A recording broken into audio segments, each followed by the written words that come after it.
Quiz entertainment ബാനറിൽ മലയാളത്തിലെ ഏറ്റവും വയലൻസ് നിറഞ്ഞ സിനിമയെന്ന വിശേഷണവുമായി എത്തിയ സിനിമയാണ് മാർക്കോ.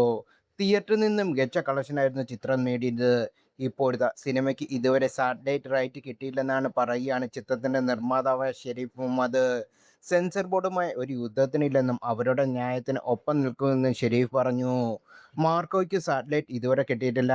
സാറ്റലൈറ്റിന് വേണ്ടി US സർട്ടിഫിക്കറ്റ് ലഭിക്കാനായി സിനിമയിലെ വയലൻസ് കട്ട് ചെയ്ത് അയച്ചിരുന്നു. വയലൻസ് കട്ട് ചെയ്തപ്പോൾ സിനിമയുടെ 1 മണിക്കൂറും 45 മിനിറ്റുമായി കുറഞ്ഞു. വയലൻസ് അത്രയും പോർഷൻ കട്ട് ചെയ്തു.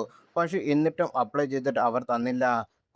കുറച്ച് ഇഷ്യൂസ് ഉണ്ട്. അതുകൊണ്ട് ഇപ്പോൾ സർട്ടിഫിക്കറ്റ് തരാൻ പറ്റില്ല എന്നാണ് അവർ പറഞ്ഞത്. സർട്ടിഫിക്കേഷൻ തരാൻ പറ്റില്ല എന്ന് പറഞ്ഞതുകൊണ്ട് നമ്മൾ കേസിന് പോകുക ഒന്നും ചെയ്തില്ല. അവരുടെ തീരുമാനത്തെ ഞങ്ങൾ അംഗീകരിക്കുക മാത്രമാണ് ചെയ്തത്. കാട്ടാളൻ്റെ കാര്യത്തിൽ നമ്മൾ ഒരു ഘട്ടത്തിലും സെൻസർ ബോർഡുമായി ഒരു യുദ്ധത്തിനില്ല.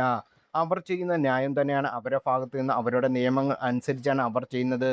ഇത് നിയമങ്ങൾ അനുസരിച്ച് ചെയ്യാൻ വേണ്ടി മാത്രം നമ്മൾ വയലൻസ് കുറച്ച് ആക്ഷൻ ഫിലിം ആക്കി മാറ്റിയിട്ടുണ്ട്. അതിൻ്റെ പരിഗണന അവർ തരുമെന്ന് ഞങ്ങൾ പ്രതീക്ഷിക്കുന്നുവെന്ന് അദ്ദേഹം പറഞ്ഞു.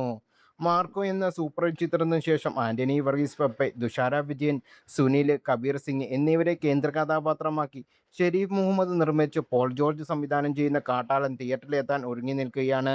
മലയാള സിനിമയിലെ എക്കാലത്തെ മാസ് വില്ലൻ എന്ന ഇമേജുള്ള സിദ്ദിഖ് വീണ്ടും സ്ക്രീനിൽ തീ പടർത്താൻ എത്തുമ്പോൾ പ്രേക്ഷകർ ഏറെ പ്രതീക്ഷയിലാണ്.